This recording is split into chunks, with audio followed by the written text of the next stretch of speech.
Казвам се Камелия Димитрова Шамлиева и съм представител на туристическо дружество Калабак. Много ми е приятно, че за 24-та поредна година се събираме на върха от двете страни.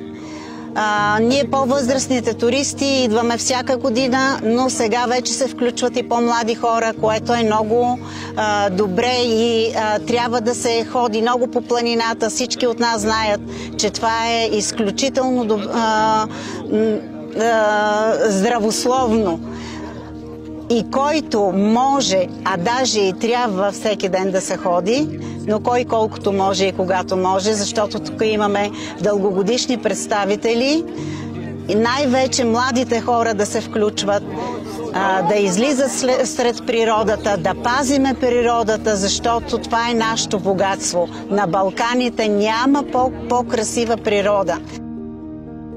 Аз съм Андон Спасов, председател на планинарски клуб Ентузиаст от Струмица.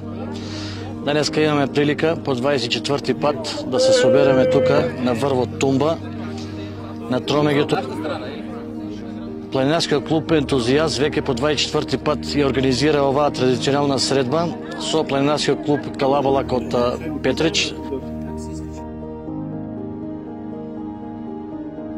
Нашето дружество е доста голямо и има дългогодишна история. Тази година ще правиме 95 години от създаването на дружеството.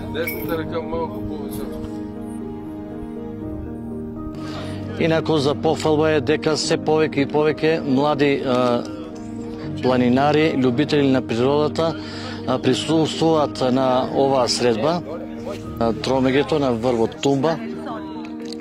Тоа е на надморска висина од 1881 метар. Оваа година имаме околу 70 присутни од наша страна на оваа традиционална средба, што е за пофалба. Од тие 70, околу 50 имаме млади луѓе.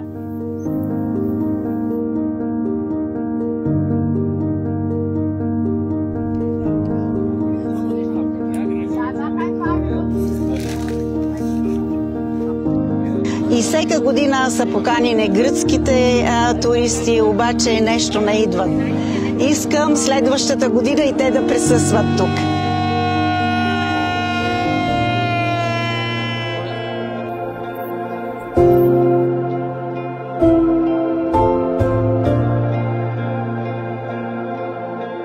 Поздравя всички планинари и да призова да опазваме природата. Защото природата е нашия дар и благодарение на нея стигаме това дълголетие.